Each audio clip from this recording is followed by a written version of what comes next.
रोज तीच तीच जर मॅगी खाऊन कंटाळ येत असेल तर जरा वेगळ्या पद्धतीने आज मॅगी बनवूया आपण. चला कशी बनवायची बघूया. नमस्कार, मी प्रमिला झांबरे. तर आज मी जरा थोड्याशा वेगळ्या पद्धतीने मॅगी बनवते. तर प्रत्येक वेळेस बघा, मी मॅगी घेते, मॅगीचा मसाला टाकते आणि मॅगी करून देते. तर आज जरा 2 अंडी घालून, कांदा, टमाटर असं सगळं मी घालून मस्तपैकी चमचमीत अशी.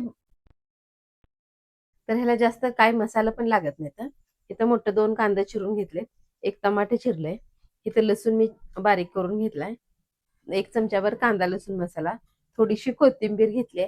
इथं मी 2 अंडी फोडून घेतली. तर इथं फोडणीसाठी आता तेल तापत ठेवलेलं आहे मी. तर तेल छान असं तापलेलं आहे. मी अगोदर लसूण टाकून घेते सुरुवातीला. लसूण जास्त लाल होऊ दिला तर करपून जाईल, कांद्याबरोबर लसूण पण लाल होतोय. ह्यात कांदा पण टाकून घेते. कांदा आणि लसूण छान असं तेलामध्ये आपल्याला गोल्डन कलर येऊस तळून घ्यायचंय.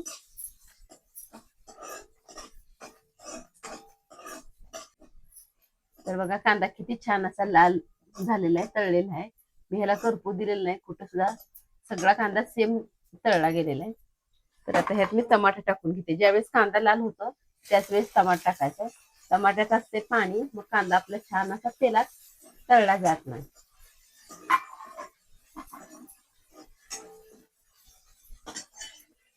तर बघा, टमाटर मऊ होण्यासाठी व थोडंसं मीठ टाकायचं आपल्याला, जास्त मीठ टाकायचं नाही. थोडीशी हळद टाकून घेते आणि 1 चमचा ही कांदा लसूण मसाला घेतलेला आहे ते टाकून घेते.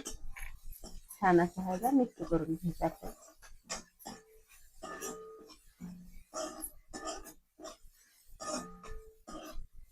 तर 2 मिनिट असंच मी तेलात टमाटर ठेवलेला आहे. छान असं टमाटर मऊ होतंय. आता त्याच्यावर जी आपण ही अंडी मी 2 फोडून घेतलेली आहे ती अंडी टाकून घेते. आता अंडी छान असं टमाटर सोबत मिक्स करून घेते. टमाटर पण बारीक होते आणि ही अंड्याची पण भुर्जी छान अशी तयार होते. तर बघा, छान असं ह्याला मी मिक्स करून घेतले. 2 मिनिटं, म्हणजे हे अंड पण शिजलं पाहिजे, तेलात वापरलं पाहिजे. जसं आपण भुर्जी करतो त्याच प्रकारे मी केले. आता ह्यात मी 1-2 ग्लास पाणी ओतून घेते.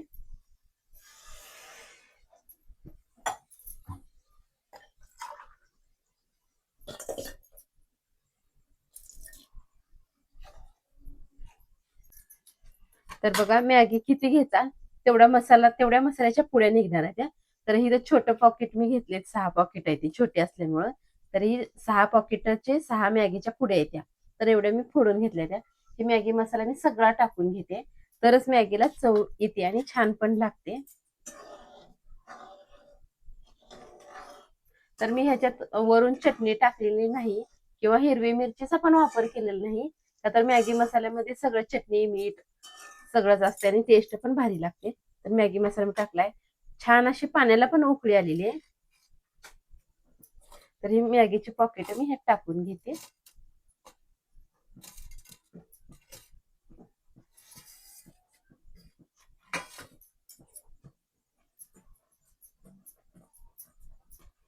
तर आता ह्याला आपल्याला छान असं मिक्स करून घ्यायचं.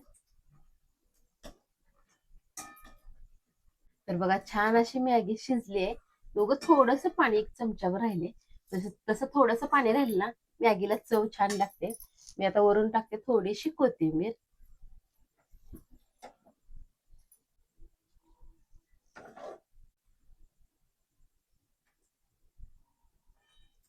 रोज तेच तेच खाऊन मॅगी कंटाळा येत असेल तर अशा पद्धतीने मॅगी बनवून बघा.